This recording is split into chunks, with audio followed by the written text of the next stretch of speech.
Now, Michigan's choice, revival or decline? That's the focus of tonight's angle. All right, if it walks like a duck and it quacks like a duck, Abdul El Sayed says, don't be silly. It's not a duck. You are not a member of the Democratic Socialists of America. They did not endorse you. But we know that there are DSA members out there in this state right now campaigning on your behalf, handing out literature for you. It's a big time, my friend. And any concern, though, that they may be misrepresenting you? No, look. Casting you as one of them when you say you're not. You know, it's funny, right? Democrats are so concerned about what other people say about us. And I think we just need to be more concerned about what we say about the lives of Michiganders. I want to get money out of politics, put money in your pocket, pass Medicare for all. If you want to be part of that movement, whether you voted for Donald Trump 3 times or you are DSA, come join us. Well, that's predictable deflection. But that's a socialist duck. AOC didn't show up for him because he's an old-style Bill Clinton Democrat. I came here to deliver one message, and it is this, that Abdul El Sayed represents the politics of the future. Anyone with synapses that are still firing knows the only reason the Michigan Senate candidate denies the socialist label is because Michiganders voted for Trump 2 of the past 3 presidential elections. They obviously reject socialism. It ain't New York, kids. And as far as El Sayed claiming that he's going to put more money in your pocket, where has a socialist ever done that? If life were better in the states run by the most progressive leaders, then why the heck are more people moving out of New York and California than moving in? Newsom and Hochul are presiding over the mass exodus of their states. It's a population time bomb. Census data shows they're going to be losing 6 House seats by 2030. Nice job. So we already have a leader who knows how to put more money in your pocket. His name, Donald J. Trump. And today is an especially bad day for a doctor who's never practiced medicine to pretend to know more about the U.S. economy than Trump. Stocks soaring today on strong earnings and hopes for a deal on the Strait of Hormuz. The Dow gaining about 1,000 points, closing at a fresh record high. The S&P 500 up close to 2%, its best day since April. Everything green, and yes, crude oil prices down. Now, this is because of Trump's economic team. His policies, brilliant. Bessent, Greer, Lutnick, and a really good Fed chair in Kevin Warsh. Holding rates steady, that's okay. And this lifts all boats because it also includes a booming manufacturing sector. Look at these export numbers. They're up almost $300 billion from the same period under Biden. And meanwhile, our trade deficit, it's dropped 33.8% compared to the same time last year. Yes. So now, where are those experts who claim that the tariffs are going to kill our exports? They should never be heard from again. Oh, and if you bought a few shares of SpaceX when it went public, smart move. Earnings there jumped 92%. Only in America with Trump's economic policies. But wait, I know what you're saying.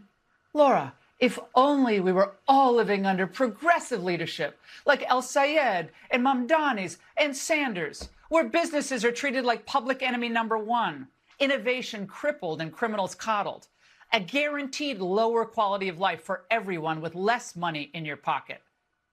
But wait a second, you do get your government cheese.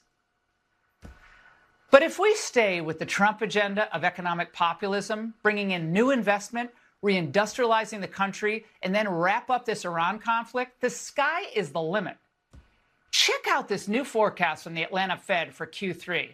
Now, yesterday they were projecting a strong 4.95%, but now it's up to 5.9%. Holy smokes. Now, look, it's a little risky to just test that number. We'll see where the final number comes in around October.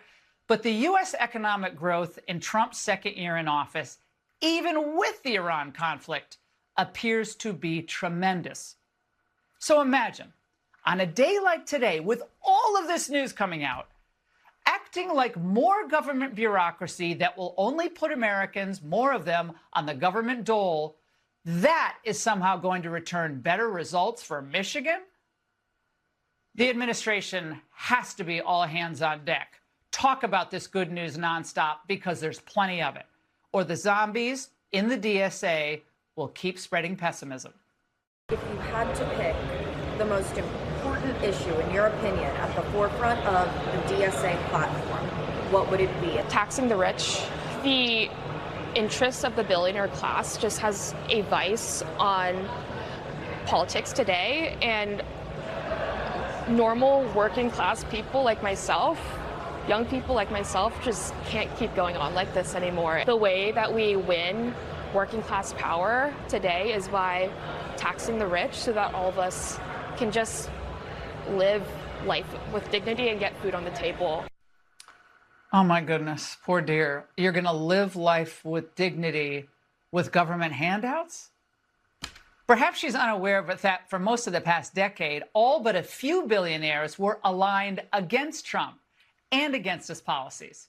Well, why did they do that? That's because he fought them, the billionaires, on tariffs, and he fought them on immigration. He fought them on globalization. So if anyone is joined at the hip with the billionaire class, it's El Sayed and the DSA, because their entire immigration platform is a boon to big tech and the globalists. Well, in this sense, because they always want more migrants, they want more foreign workers to keep labor costs low, along with, of course, more outsourcing of jobs for efficiencies and to help the developing world. Bottom line, he may have a really slick media strategy, and it is. And he may be a smooth talker, and he is. But El Sayed's agenda of raising taxes, piling on regs, creating a new monster healthcare bureaucracy, and flooding the country with illegals will send the misery index soaring. And that's the angle. Papers, please.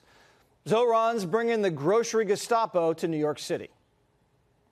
You said they're going to be 30% cheaper than they would be at the grocery store down the street. How are you going to keep people from taking advantage of that? We are looking to make sure that we target New Yorkers, whether it be at sort of a library card-esque thing, and also we manage who's buying, and that is focused on everyday New Yorkers.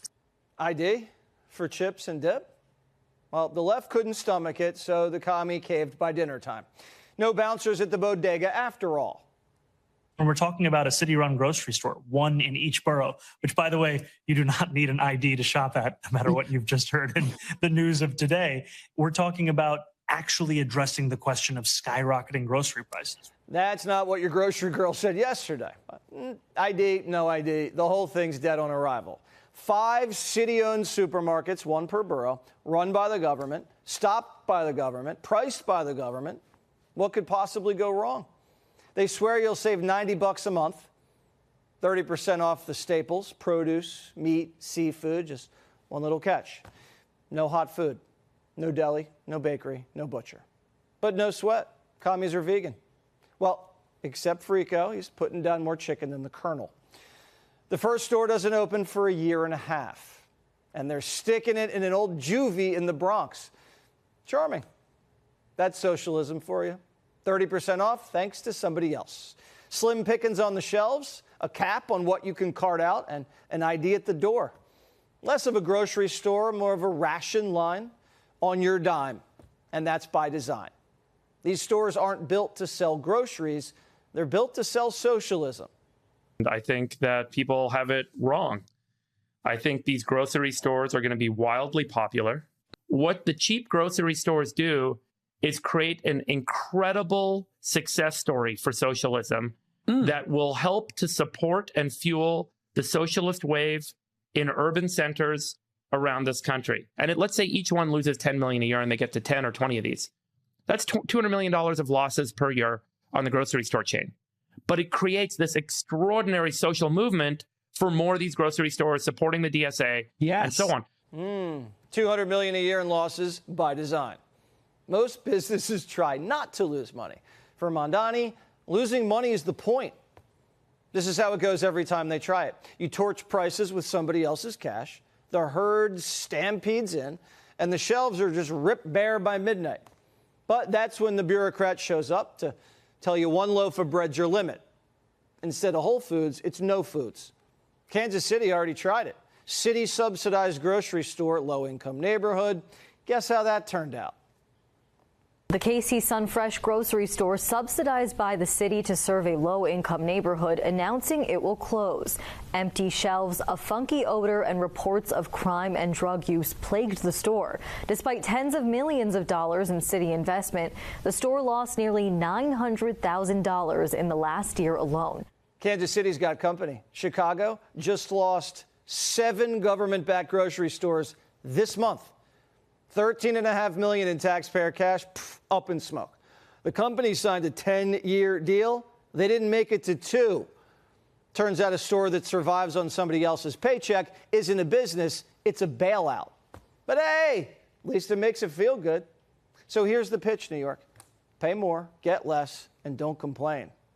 Or else. Right, tonight, if the polls are accurate, Abdul El-Sayed has the edge big time in Michigan's Democratic Senate primary. Remember, this is a Democratic primary. You usually have, well, more activists on both the Republican side and the Democratic side voting in a primary. And while El-Sayed often puts a cheerful face, his policy beliefs, they are dark, they are scary. At the core of his platform is at its core, a platform of obsessive dislike of Israel, the world's only Jewish state, along with American Jews who support Israel. In fact, he refuses to say whether Israel should even exist. El-Sayed seems to bring up Israel and AIPAC constantly, leaving one reverend to openly wonder if El-Sayed even cares more about the West Bank than the west side of Detroit.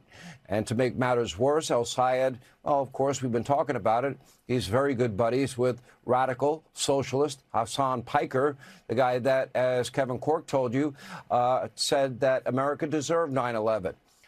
Clearly does not like Israel, features framed images of our Twin Towers burning on his podcast.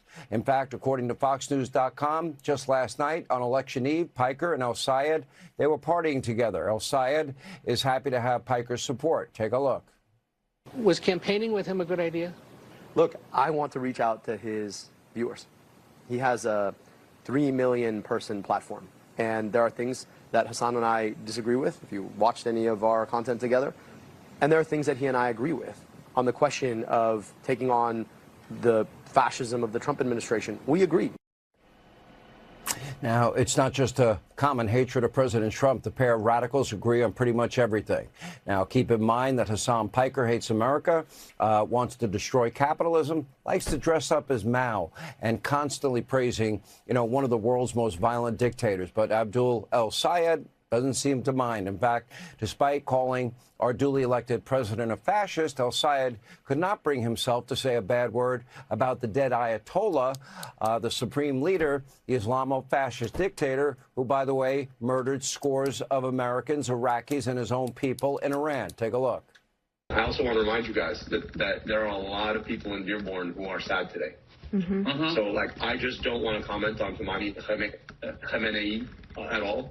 I don't think it's worth even touching that.